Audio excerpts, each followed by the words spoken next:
We'll call this Monroe Planning Commission regular meeting of May 22nd, Monday, May 22nd to order. Hannah, would you call roll, please? I'd love to. Commissioners present and establishing a quorum. Commissioners Blair, Bull, Lewis, Lockhart, Nugent, and Walker. Thank you. At this time, we have public comments available. Time is set aside 3 minutes to any members of the public that would like to speak on topics this evening. And would ask Hannah if there's anyone with a hand up in the waiting room. No. Okay. Thank you. Commissioners, we have minutes from May 8th for review and approval. Melanie? I move that we approve the minutes from the May 8th, 2023 meeting. Thank you. I second. Thanks, Jake. Commissioners in favor, please say aye. Aye. Opposed? Motion passes.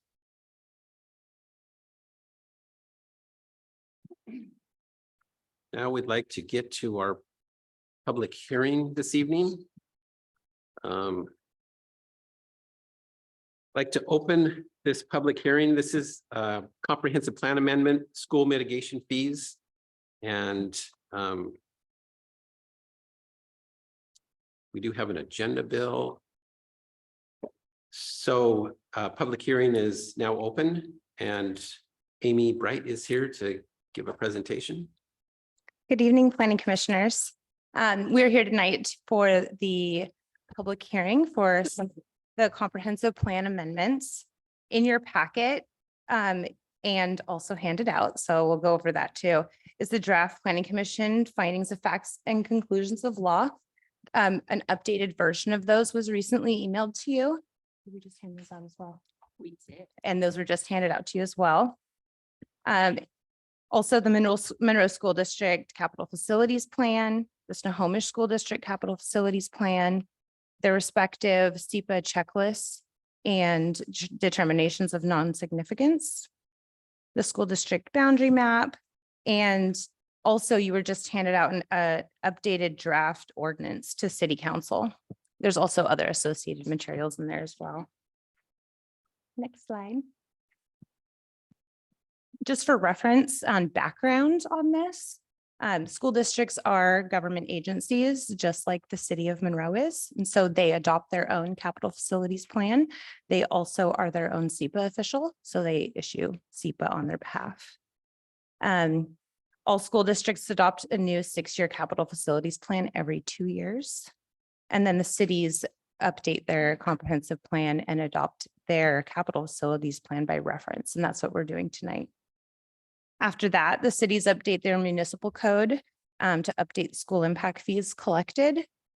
And then cities will update their master fee schedule. And then when building permits come in for new residences, we charge those impact fees to the developer. And then after that, the city, acting as a pass-through agency, will pass those funds on to the school district so that they can fund their projects. In your packet is the map. This is a zoomed in version. That map is very large. As you can see, the majority of the city of Monroe is serviced by Monroe School District. And then just that northwest corner of the city and the Bear Mountain neighborhood is serviced by Snohomish School District. So the two, can you go back one? Sorry. The two comprehensive plan amendments that are proposed to you, one is CPA 2023-01, which is to adopt the Monroe School District Capital Facilities Plan, and then CPA 2023-02 is to adopt the Snohomish School District Capital Facilities Plan. And in addition to those, we are proposing amendments to Appendix G of our comprehensive plan, which just discusses some of the data that they have in their capital facilities plan. Next slide. And then just for reference, I made some tables here to show the old impact fees collected by the city versus the new impact fees. And so as you can see, for single family residences, the Monroe School District's fee went down a little bit. And then for those multifamily, it went down quite a bit. And then kind of alternatively, it kind of remained the same for Snohomish, and then it went up quite a bit for the multifamily.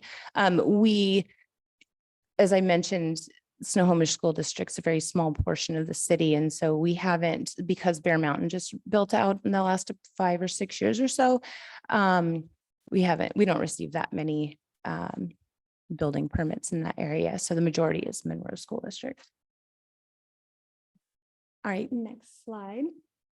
So I just wanted to go through each of the items. This is listed in the findings of fact document, but per our code, Planning Commission shall use this criteria when considering whether or not to recommend approval on the proposed amendment.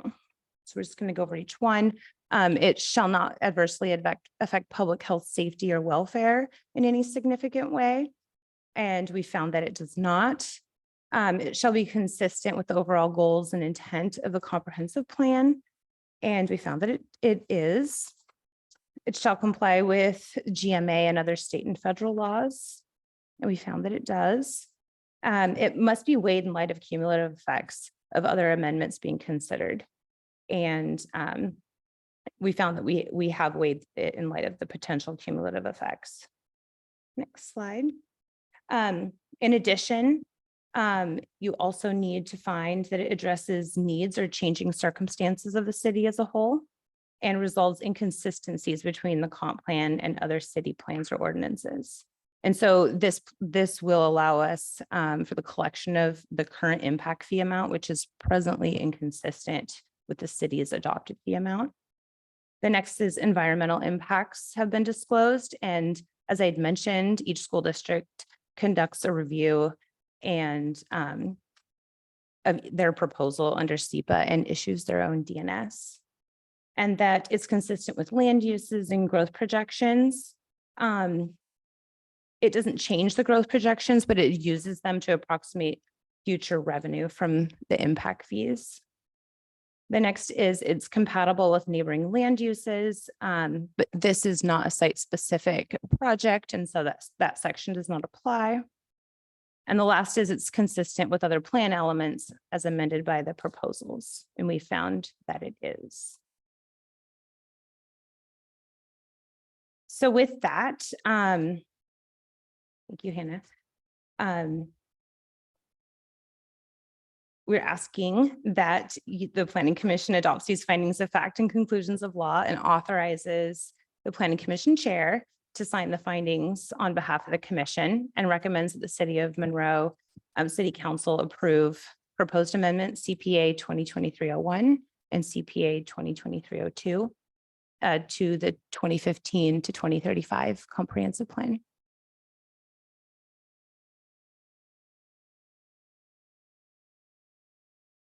Okay. Commissioners, if you have, Melanie, questions? Yeah, as a reminder, did the school district provide a reasoning behind why they are lowering that fee so significantly for the multifamily? Yeah, so they conducted extensive, it's all in their capital facilities plan. I didn't go through and fully vet it because they already did and passed it, but all their reasonings are in their capital facilities plan.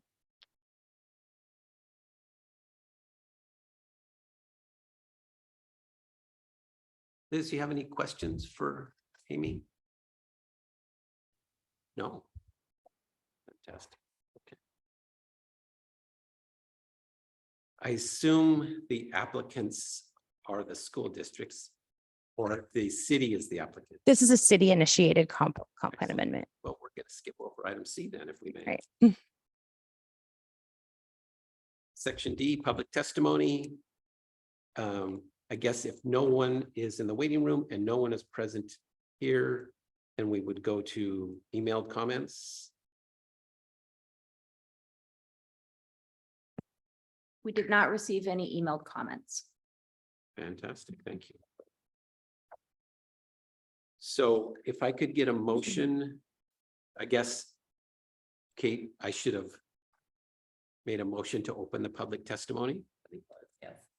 Okay, so I would like a motion to open the public testimony portion of the hearing.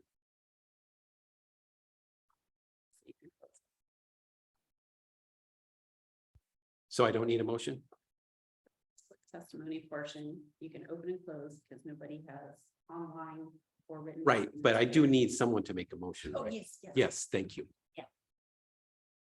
I move that we open the public testimony portion of the public hearing. Do I have a second?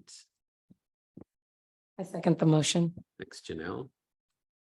Oh, commissioners in favor of opening the public testimony portion of the meeting, please say aye. Aye. Opposed? Motion passes. I motion that we close the public testimony portion of the hearing. I second the motion. Thanks, Jan- Commissioners in favor of closing the public testimony portion, please say aye. Aye. Aye. Opposed? Motion passes. We can deliberate or discuss at this time. Assume that is not necessary. We're going to close the public hearing. I need a motion to close the public hearing. Like to make a motion to close the public hearing. Yeah. Sorry. Thanks, Jacob. Melanie. I second the motion. Commissioners in favor, please say aye. Aye. Opposed? Motion passes.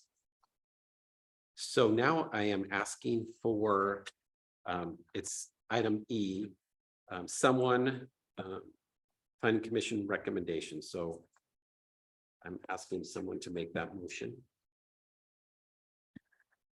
I move to direct staff to draft findings of fact and conclusions of law, recommending that the Monroe City Council approve the proposed comprehensive plan amendments identified by file numbers CPA 2023-1 and CPA 2023-02.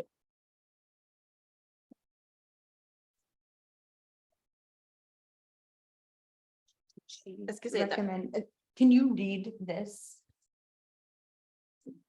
Oh, Yeah. sorry. We It's okay, it's apologize. okay. The findings are actually included in your packet this evening for consideration. Okay, I We're was doing two sorry. steps I in read one, out that's your our fault. thing. Sorry Okay, about that. scratch that.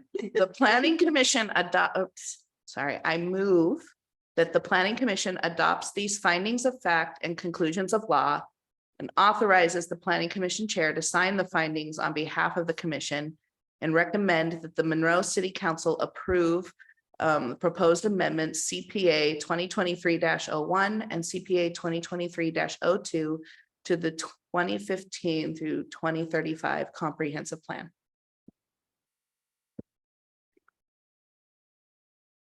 I second the motion. Thanks, Janelle. Commissioners in favor, please say aye. Aye. Opposed? Motion passes. Okay.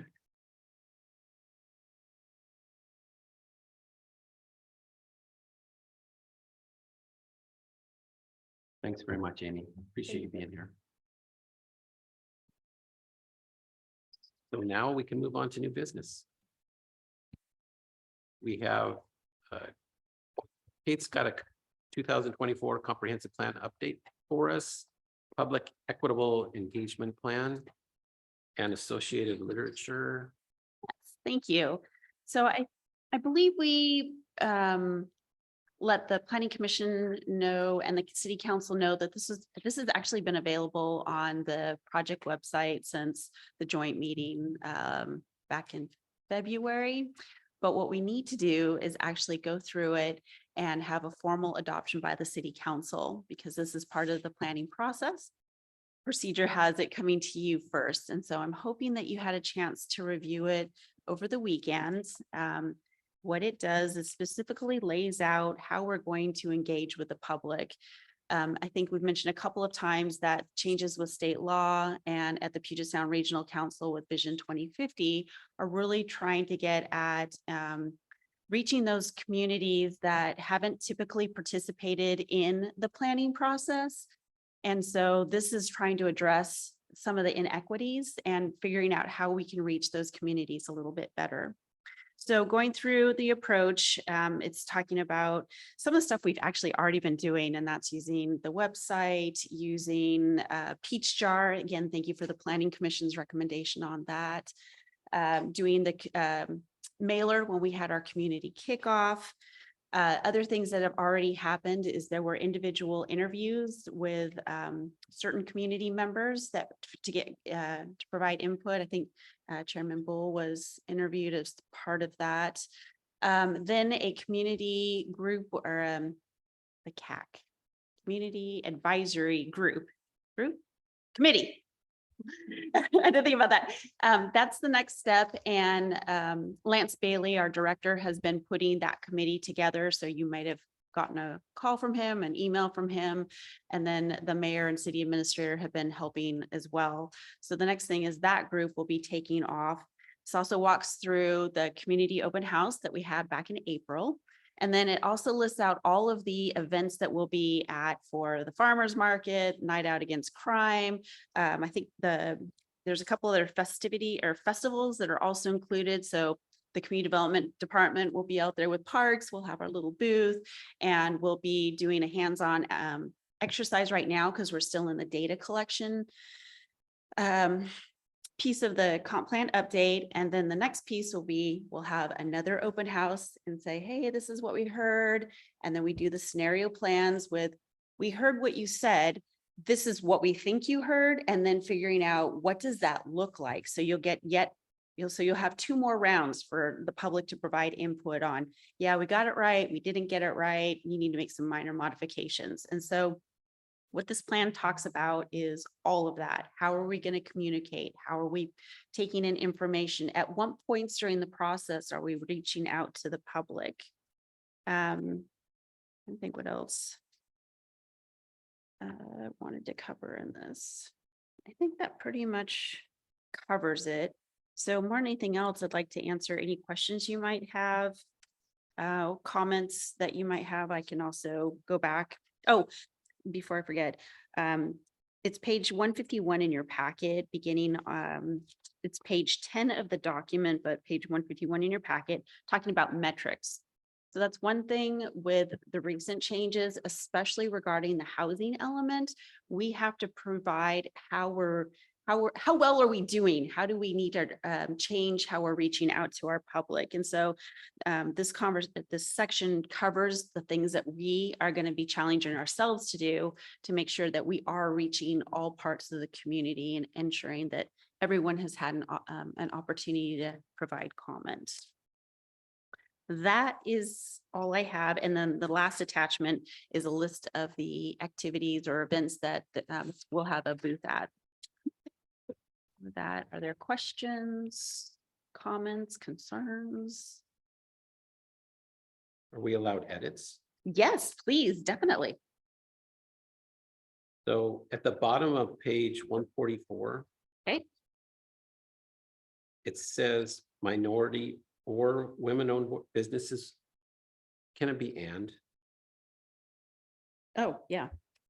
Thank you for catching that. And then 145, it's going through the different groups. Mhm. And the educational institutions, for some reason, Monroe School District is listed twice. I couldn't figure out why that might be. Interesting. That's a good catch as well. Thank you. And then just It's already in there.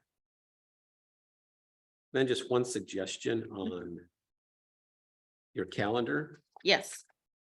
So some of these, will be attended by, very select groups.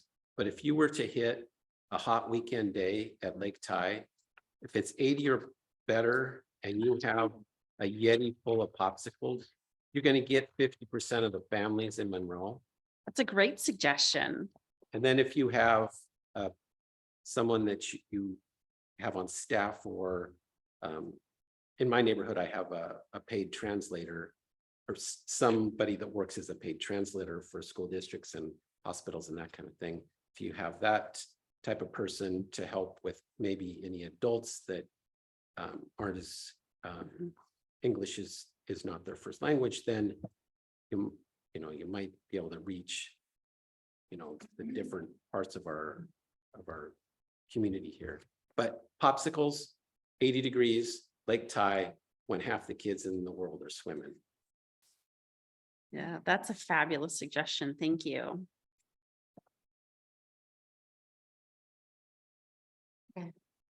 Janelle? So I'm looking at the last page, the attachment B, where you list the events and the dates, and you see what I'm talking about, where you have like the farmer's market.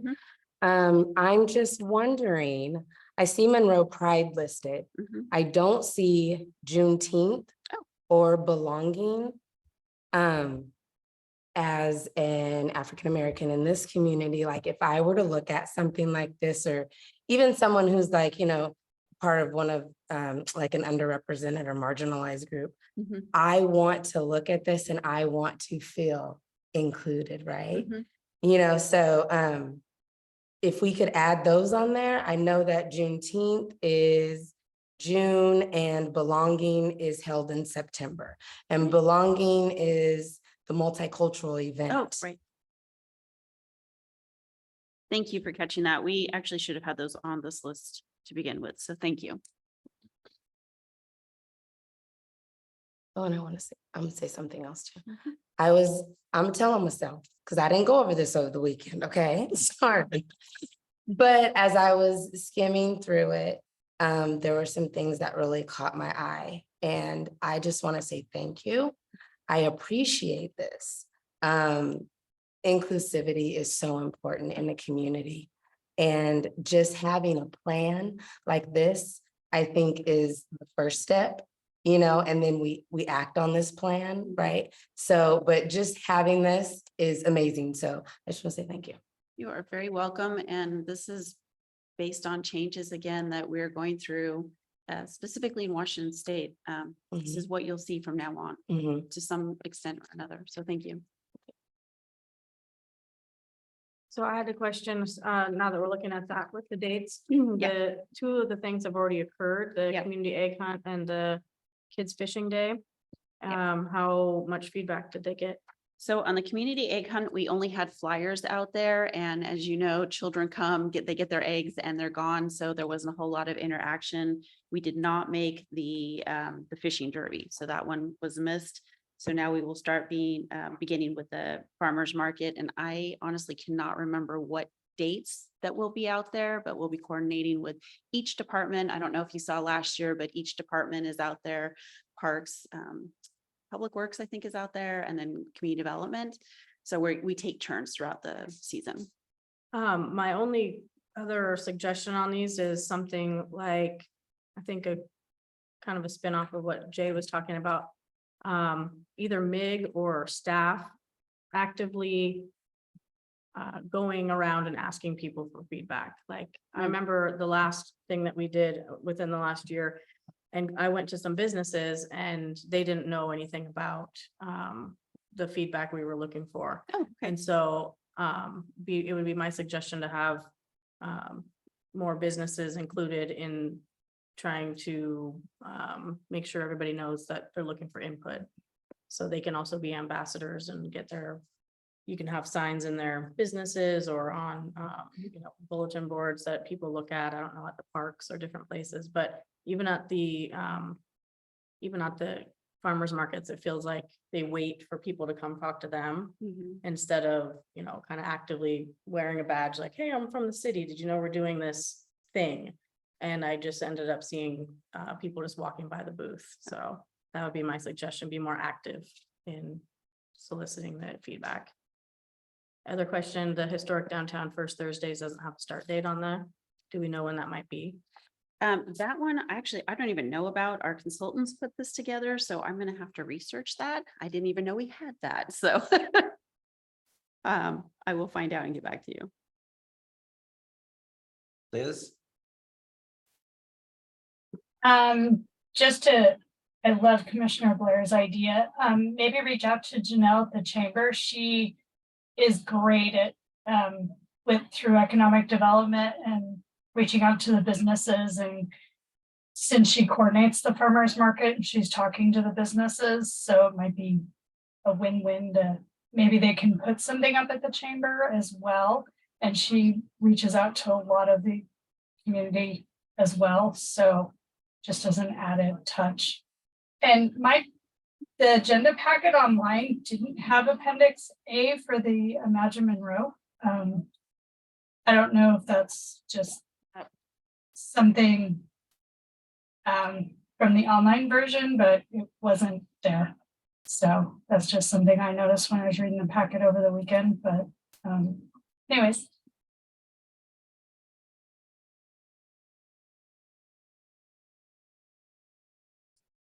Yeah, I'll do that with the update. Sure.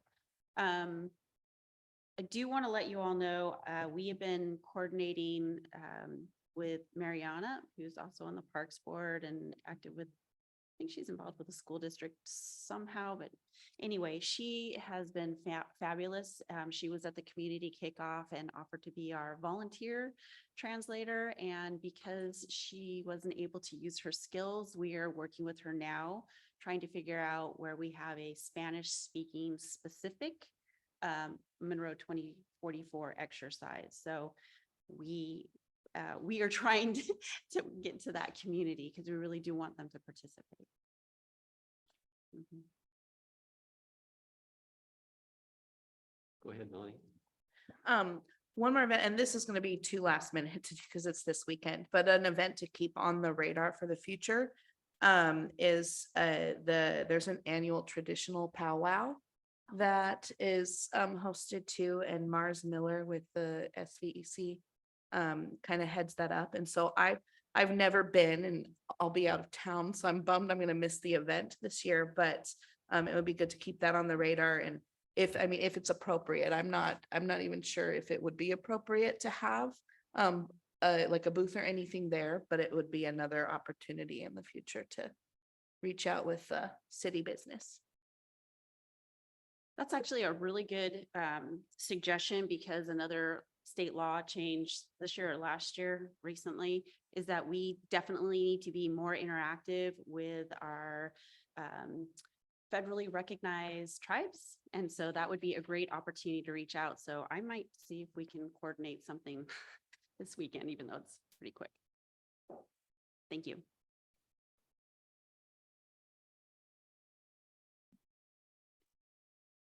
And so if there aren't any more questions, I am looking for consensus. If you are okay with the document with the edits and adding in Exhibit A, thank you for catching that.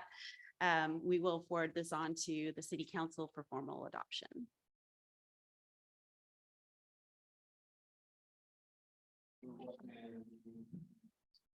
General motion. Yeah, fine. I'd like to make a motion to provide consensus on the public equitable engagement plan that you presented. I second the motion. Thanks, Melanie. All in favor, please say aye. Aye. Opposed? Motion passes. Thanks, Kate. Thank you. Yeah, no, that's fine. That's fine. It's not like the standard items that we bring to you that have a formal is consistent with X, Y, and Z. This is really just making sure that we're capturing everything to reach our community members. Are you able? So today has been, do you want me to just hop into the next one? Okay. Today has been a very busy, comprehensive planning day. This morning, Alex and Sue from Mid Consulting, Lance, Anita, and I got to go to an AP Civics class, and we ran the Monroe 2044 exercise with them. And Anita, Lance, and I will be going back again tomorrow to get a second class, which is awesome because today turned out to be senior skip day. So we had, I think, 12 participants, but it was really well received. And we have a new fabulous contact at the school district. We're on the timeline right now. We will be coming back for the first round of really did we get it right scenario questions in the fall. And so we're already coordinating to do several classes in the library. So I'm really excited about that, and talking to our youth is always fun. So that was the beginning of the day, and we ended the day with an internal workshop with planning, public works, parks and recreation, or parks, our city administrator, the mayor, and then Alex and Sue from MIG. And then the second step was kind of talking about what I sent you this evening, which I'm sure you did not get because you were probably on your way here. So when you get home, in your email is this draft summary of what we heard from the community. So I just kind of wanted to walk you through it. You can start on page 4. So if you recall, when you did the exercise here, and if you made it to the public meeting, the goals were trying to figure out where are we going to put all of these residential units and where can we find more jobs? And universally, even with the high school students, the housing is not going to be the challenge. It's the jobs. Where are we going to find enough land to have more jobs in the community? So I thought this table was pretty interesting. And again, these materials were sent to you via email just before the meeting, so you can scan through them. If you could scroll down. So then one of the questions when you came into the community meeting, there were a bunch of boards around the room and you got to do the dot exercise. Some of the questions were very specific to Imagine Monroe. And the top comments, the top scores when looking at the community values were community, amenities and activities, a family-friendly city, and supporting small business. So I don't think this is a shocker to you, but I was happy to see that the community is embracing Imagine Monroe, and those are the things that they found important. The full list is in the handout. Okay, now scrolling to page 9. So again, this was part of when you walked in, these were the boards around the room. And what I wanted to bring to your attention was kind of interesting. The group of red dots by Lake Ty, we have it interpreted as, because this is looking at pedestrian, we need to have better pedestrian crosses over Frylands Boulevard, because you've got Lake Ty on one side and you have commercial YMCA. And today, actually, we heard someone making the comment that when his sons want to go fishing at Lake Ty, they want to be dropped off across the street to get a burger and fries and then cross the street. So I thought that's pretty interesting. The next clump of circles along Chain Lake Road, we believe that is also, there's not a safe crossing. The new trail is along the north side of the road. So anybody who's in the farm or those newer developments will have a difficult time crossing the road. So our transportation consultant was on the call today. And so these comments are being provided to them. The other item that I found interesting and is consistent with what I've been hearing is figuring out some way to have a pedestrian path from the intersection of US 2 and Frylands Boulevard. It's that kind of rounded shape north of the airport connecting to 179th. So this is pretty consistent with what we've been hearing even before our open house. Okay. Any questions, or I'm just telling you things that you already know? Okay. The next page talks about the intersections where people have trouble. This isn't going to be a surprise to you either. 154th and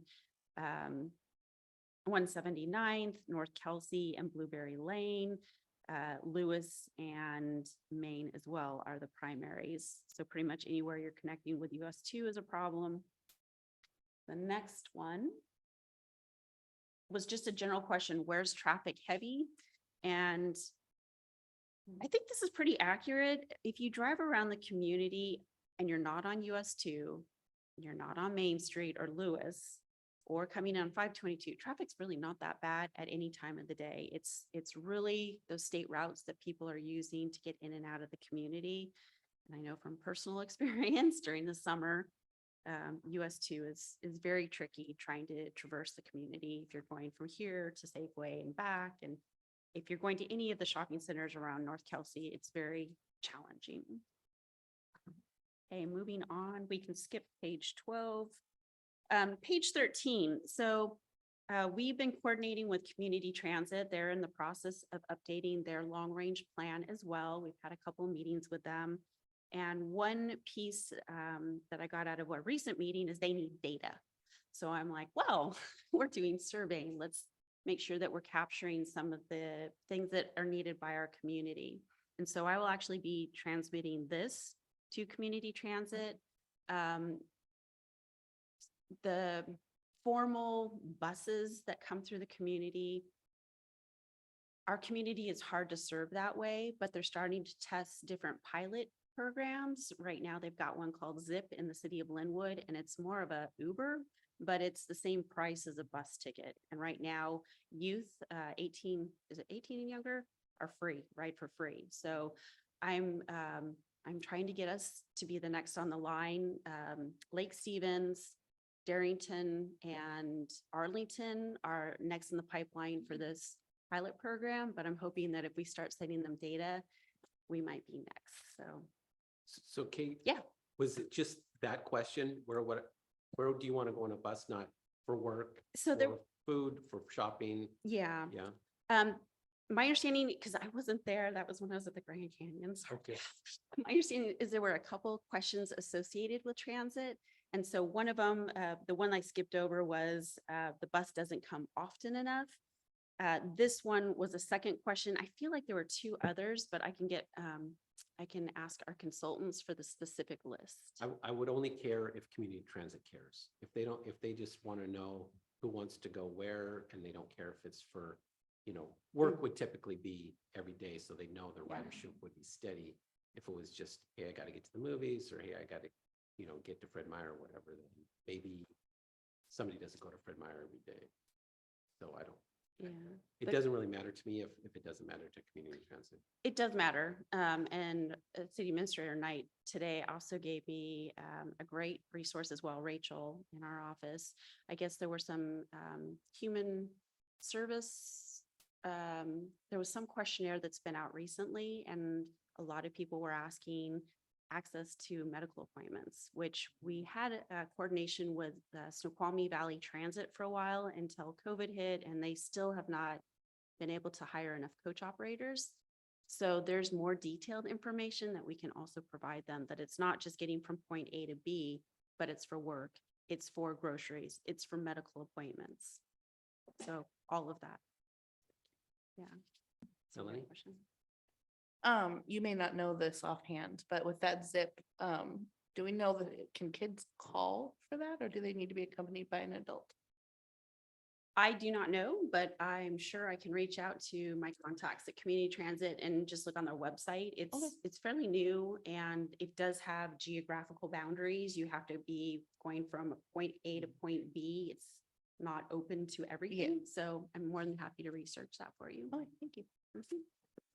The ones I've seen are mostly around the Alderwood Mall, but I'm sure there's a bigger area that. Yeah, there's a map on their website. I'm glad to see a black dot by Monroe High School.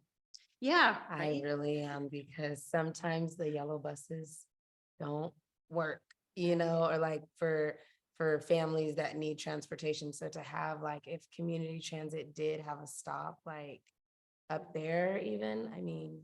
You're probably not going to see a standard bus stop there. It would have to be some kind of different pilot program. Maybe Zip. Hmm? Maybe Zip. I mean, I just really want them to come out here and start looking at our community, because what we have serves some people, but I think they're just with the challenges with topography is one big thing for our community. You have to think about transit differently in Monroe. All right, next slide.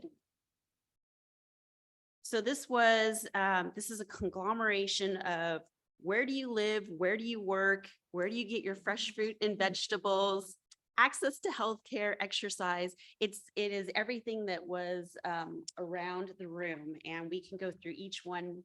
If you start scrolling to the next one, they were broken out. So the first one was the people that participated. This is where they lived. The next one shows you where they work. The next one about fresh fruit and vegetables, this should not be a surprise. It's kind of interesting. Monroe has all of the grocery stores fairly clustered in one area. They're not diverse, except for the one on Main Street. There's somebody might be going. Oh, I bet you that is. Is it, A food grocery store, I don't know. There's one on Main Street and then there's the one that is the food bank for sure. Or grocery outlet. Oh, yeah. You're right. So there's nothing on Main Street, which tells me we really do need to reach out to our Spanish speaking community members. Yeah, because that one on Main is it's a. Should be on there, yeah. Did you have a question? I see red all over. Questions? No? No. No? Oh. Are you back? Okay, scrolling on, healthcare, this should not be a surprise either, around the hospital and the new facilities at North Kelsey. I'm guessing the one on Main Street. Next we have, where do you exercise? And this is not surprising data. Next we have, where do your children play? Again, not really surprising. It's all our parks. Next question is, where do you gather or hang out? I was very happy to see all of the dots along Main Street. Lake Tye.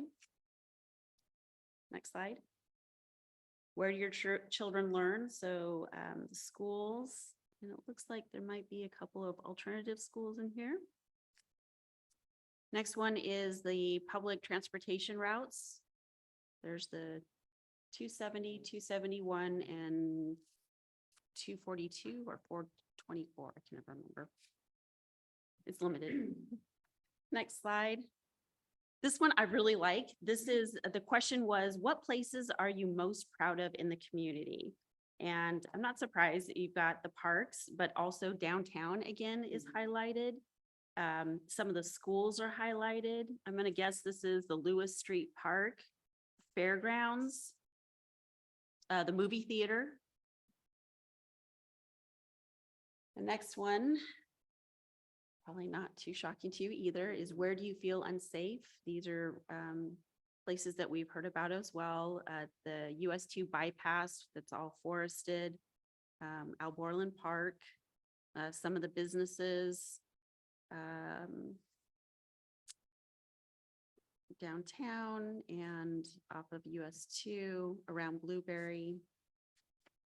And that is it. So again, this is going to be updated because the online survey is open through the end of next week. And hearing you, I brought extra flyers for you to take home and share with your friends. And if you're walking downtown, if you could help us spread the word. We have been, the numbers are lower than we had hoped. We've had a little over 350 people go onto the website, but only 78 have completed the whole thing. We did see the bumps when we've done a Facebook post, when we did the postcard mailer, as well as Peachtree. So we actually saw when those hit a small spike, but it's definitely lower than what we were hoping to see. So there's the update on that. Hey, what does that tell you? That the survey's a little bit too long? I think so. It might be a little complicated. Asking land use questions can be tricky. And the way we thought that because when you do the online, I don't know, have any of you tried the online survey? Okay. Well, there's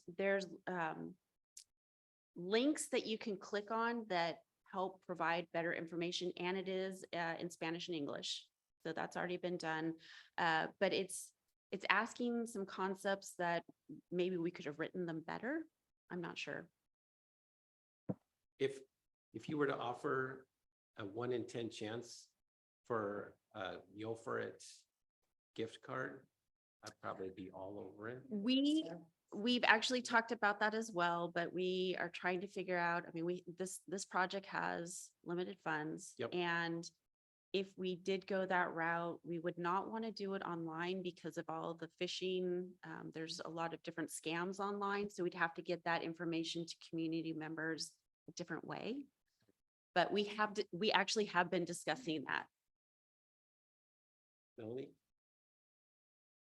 Is there a way for people to complete this survey outside of the internet? Can they still do it in person somehow? Because I know we have a substantial amount of people in the community who maybe don't have regular internet access or just feel more comfortable navigating something like that in person. I know obviously we had the community meeting, which was really well attended, but when I'm looking again at the responses, and it's kind of easy to tell that there were some populations that maybe weren't hit as like, didn't attend in the same capacity as some other populations may have. So I'm just wondering if there is the ability for somebody to do that in person in any way. Yeah, at this point in time, like I said, we've got one more at the high school tomorrow, and then we're still trying to reach out to our Spanish speaking community. Those will be the last two in person because we're trying to wrap up this phase. However, we are working on a toolkit, which will give community members more opportunity, and that's when we'll be out in public. Unfortunately, on this, there is not a paper copy to participate. So unfortunately, at this point in time for this phase, it's online or online. I'm also thinking about some of our lower income families too, who may and just trying to reach out and Oh, sure. get some more responses from that demographic.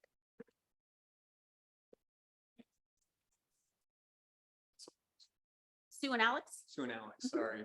No, It's amazing the buttons at the event were physical. Mhm. And there were like 100 of them. So it's pretty incredible that they went through and I assume drop pins. Yeah. It's probably 1,000 pins that they, anyway. I have a question. So since we only have the last week of this, could, besides us taking the flyers and trying to remind people or, educate them about this survey that's available, can the city staff do that too in this next week and just try to make one last final push for it? And like, maybe we can go, okay, we know we have 350 now, let's like see if we can get to 5 or something. And that would be, I don't know, maybe some kind of ambitious goal for us. That's one thing. And then, is there a way next time before a survey comes out that it could get vetted a little bit? So tested, so we could see, okay, yeah, this one's a little long or something, because we don't want to be wasting, these opportunities, right? And so maybe we just kind of learn partially a lesson from this one. That might be one of the lessons. And then I know we had talked about 2 really good, participant numbers that came. One, I think, was the Parks, survey. And then one was Imagine Monroe. I believe both of those had somewhere between, was it 1,100? One of them was, yeah. And and one I might have been can't remember which 1,500 one. or something. And that was kind of like the gold standard that they hadn't gotten that high before. Ever. Yeah. And so, I don't know, I guess just maybe knowing that number, and if, let's say, what if we'd only gotten 100? Would there ever be a time where we would redo this? Because you'd say, we didn't even hit our minimum number of participants. Maybe that would help us to find more ways to get the word out. Yeah, on this one, we've actually extended the timeline twice. We actually, Leanne helped out last week. She took this to the library. We coordinated with the Parks Department, so it's on all the Park Department bulletins at like Lake Ty and Sky Valley. So we did that. So I will be out there, and I'll probably have Hannah out there helping me. That's because, yeah, Starbucks, Fred Yeah, Meyer, all of the right. community boards. Good input.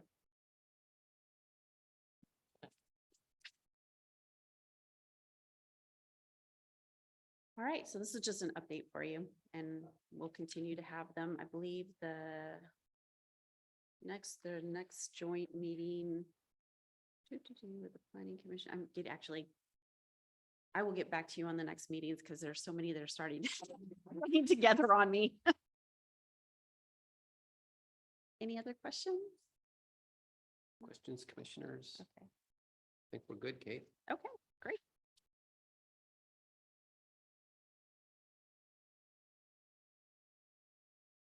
All right.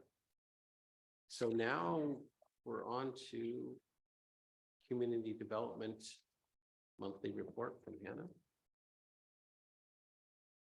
You're ready for me? Yes, please. All right. My favorite part. Okay, so I am bringing you folks the April 2023 Community Development Department Monthly Report. As usual, we'll start from the top and work our way down. We had 4 pre-application meetings in April. One was for a change of use with Northwest Solar and Electric over on South Ann Street. One was for a pre-engineered metal building over at Monroe Christian School. One was for the Madison Street Chapel, the White Chapel on the corner there.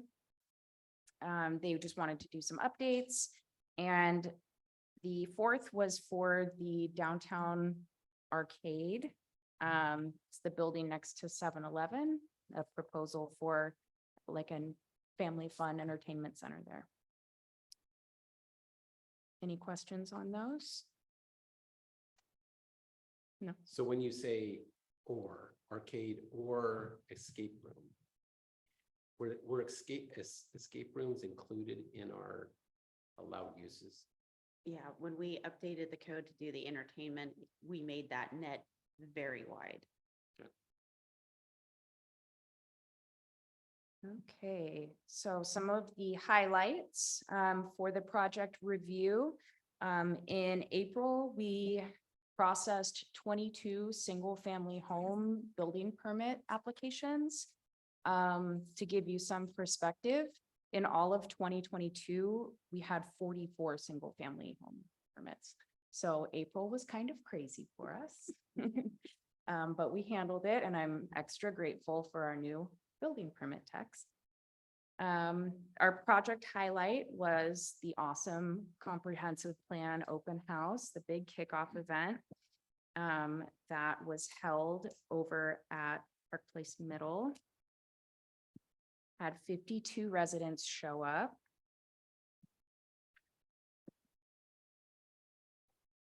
And Mig got some great pictures from that as well that we've been sharing on social media too. For projects in review, the only real changes from March are under site plan review. There's 3 new site plan reviews in from March. One is the Milt Smith Townhomes. It's a site plan review for 2 buildings, 1 6-unit townhouse building and 1 15-unit apartment complex on the south end of Park Street.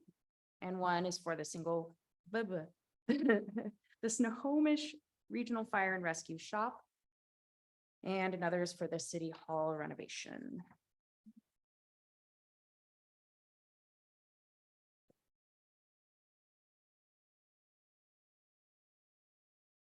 Moving on.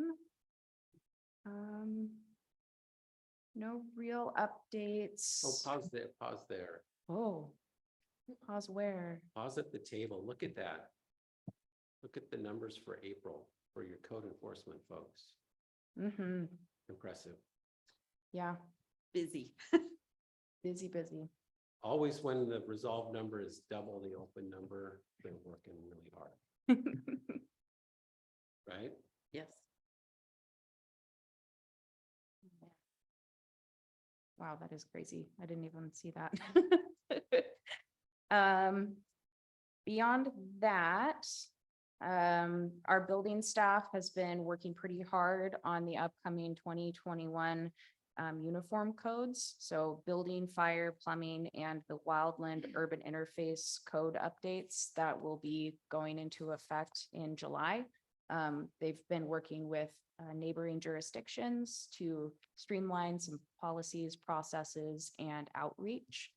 So it's pretty uniform and we're going to try and make it as easy of a transition as possible for builders and everyone that's going to be affected by the updates. Actually, I want to add to that. Our staff has been amazing. I just want to throw a kudos out to our building department. They have reached out to Lake Stevens. There's like 5 cities in there and they were leading the outreach to make sure that the brochures that are going out or available to all these cities are the same. Because a lot of builders work in multiple jurisdictions and one of the great things with this coordination is you're going to get the same exact answer. Doesn't matter which city you're going to. Duval, I think, is in there. Lake Stevens, Stanwood, Sultan. There's a couple more in there. And so I have to give kudos to our building department. They really have worked hard on this and they took the lead and initiated this. So it would be a coordinated response. Impressive. Absolutely. Okay. I guess the last update on here is just under the comprehensive plan items. It's just the comprehensive plan amendment and code amendment, the school district impact fees, which you are all now well versed in and are helping move forward. So we are all up to speed. Thanks, Anna. Yeah. Nothing else to add. All right. Get to our discussion by commissioners and staff. Let you go first, Liz. Thank you. I appreciate all the presentations tonight and all the feedback. So thank you for everybody. And sorry I had to miss last week or our last meeting. Thanks. Thanks, Liz. Melanie? I just want to say thank you to staff for all the work they did putting into the presentations tonight and for getting all of that information from the community meeting onto the slides with the dots. That was very helpful and informative. Yeah, and happy early birthday again, Jake. When's your birthday? Oh my goodness, happy early birthday. I just want to say thank you to Kate and Hannah, just for all the work that you do. And you make it better for newbies like me. And you explain everything, in an awesome way. And I appreciate that. And I'm just really excited about this equitable engagement plan. I'm just so excited. So yeah, that's it. Thank you. Randy? I just wanted to report that I went to the temporary encampment meeting for safe parking at St. Vincent de Paul to hear the community's thoughts about that. It was a pretty well balanced discussion. The people who are putting it on, the St. Vincent de Paul administrator, they gave a lot of good information about the need and explained the process that they'd be using to vet the 4 families that would be staying there in the safe parking. Explained that it would be shut off to everyone else. It'd be locked at 9 p.m. The people in the audience seemed to know that there's a need and they were just wanting to make sure that the right people were getting services, and they were pretty concerned that it was just families. And then the city staff were there to answer some of their technical questions. But overall, I thought that the community showed a good communication over a kind of a issue that could have been a little bit concerning for people and emotional, but it went pretty well. So it was fairly civil. Yes, that's what I'm trying to say. Excellent. That's excellent. That's it. Thanks, Randy. Appreciate the update. Jacob? Also wanted to say thank you to staff and Amy, who left, but she always kills it on presentations, as do you, Kate. But wanted to express gratitude for our city public works department. I think the city posted that it is National Public Works Appreciation Week. And I think a lot of people may not know just how hard those people work and the role that they play in keeping our city running. Without them, you wouldn't have the infrastructure quality that we do in Monroe. And yeah, ton of gratitude for the work that they do. Other than that, wanted to say happy early birthday to you, Melanie. And that's all I have. Okay, you guys. Like to echo what Jake said about Public Works. I did see that it is Public Works Department Appreciation Week, and I do appreciate them. Make it public. What do you have for us, Kate? I was gonna say, do you want to ask Liz? She went first. Oh, she went first. Yeah, she- Oh, my goodness. It's been a long day. No, we're old pals. like- Me and Leslie's been on commission for a couple years, so I wouldn't miss her. The only thing I just wanted to report out on is the appeal period has lapsed for the code interpretation regarding the outdoor storage. We did not receive an appeal. Again, the hearing examiner upheld the city's position that outdoor storage is not permitted in the tourist commercial zone. We also had a meeting with the PUD on Friday. This is still an important place for them. It meets a lot of their long-term goals. I don't know what's going to happen, but I am just keeping you updated that the appeal, we're not going to court. And we'll just continue to hear what they have to say. And one thing that they were upfront with, and that was their pre-app last year, is that they're looking at doing a developers agreement because their need for this site is really a long-term, and they wouldn't actually do any construction or start building for a couple of years. And so it's a different type of tool to help them lock in the development standards as they exist whenever they come in. That would have to be approved by the city council. The process doesn't typically come to the planning commission, but it might. So you might be seeing that later in this year. And if you have any questions, I'm happy to answer what I can. Thanks, Kate. Hannah, what do you have for us? Well, I guess happy early birthday to everyone and congratulations to everyone that's running for council and. Oh, yeah, raise your hand if you're There's- not running for council. Yeah, that's what I'm saying. Oh, my God. But really though, congratulations to everyone. That's very exciting. I don't have anything besides Wednesday, the 31st is the first day of the farmer's market. So Yay. it should be beautiful weather. So I'll see you out there. Get yourselves out there. You'll see me with my little clipboard and comp plan questions. Oh, am I gonna be working it? I was gonna be shopping. Yeah, I can't remember what date, but we'll be We'll up be there. there. Okay. Well, if you're working the farmer's market, popsicles draw people in for questions. I'm just telling you. Otter pops, popsicles, whatever your cooler will hold. They'll come to you. Brandy wants you to go to them, but if you got popsicles, they can.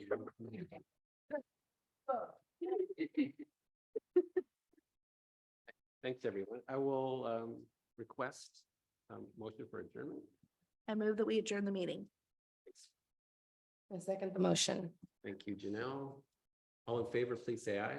Aye. Opposed, motion passes. Thank you. Well done, staff. Very good.